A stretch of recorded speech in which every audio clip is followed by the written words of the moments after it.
Barbra Streisand recalls being rejected for 15 years trying to make 1983's Yentl. Every studio turned me down. Barbra Streisand is reflecting on the years-long battle to bring one of her most personal films to life. During a pre-taped message played at the closing ceremony of the 97th Cannes Film Festival on Saturday, May 23rd, the legendary entertainer, 84, revealed that studios repeatedly rejected her passion project, 1983's Yentl, before she finally got the chance to direct and star in the movie herself.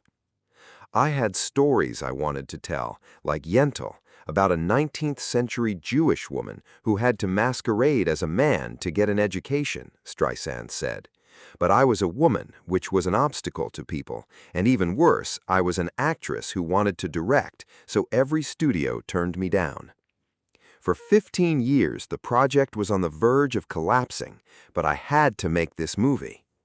Streisand was accepting Cannes' prestigious honorary Palme d'Or at the event, which was broadcast live from the Palais des Festivals.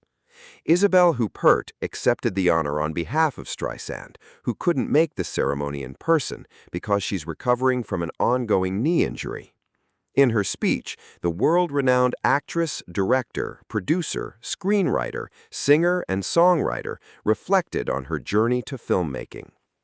"It is with a sense of pride and deep humility that I'm honored to join the company of past honorary Palme d'Or recipients whose work has long inspired me," Streisand previously said in a statement announcing the honor.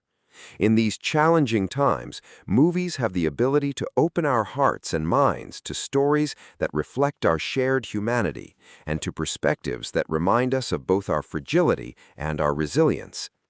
The festival described Streisand as an iconic artist, an embodiment of the American dream, highlighting a career that includes 19 screen acting roles, 3 directing credits, 2 Oscars, 11 Golden Globes, and 10 Grammy Awards. She also became the first woman to win the Oscar for Best Original Song in 1977 and the first woman to win the Golden Globe for Best Director in 1984.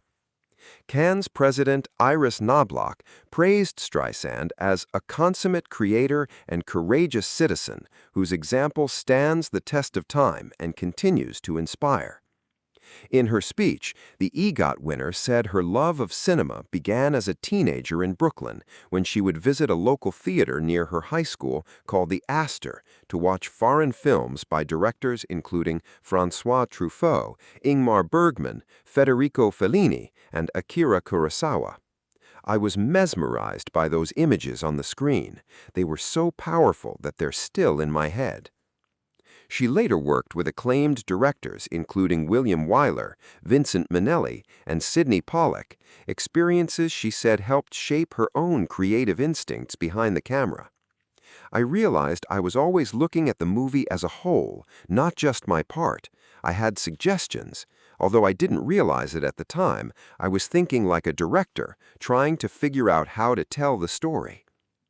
Her fight to make Yentl ultimately changed Hollywood history.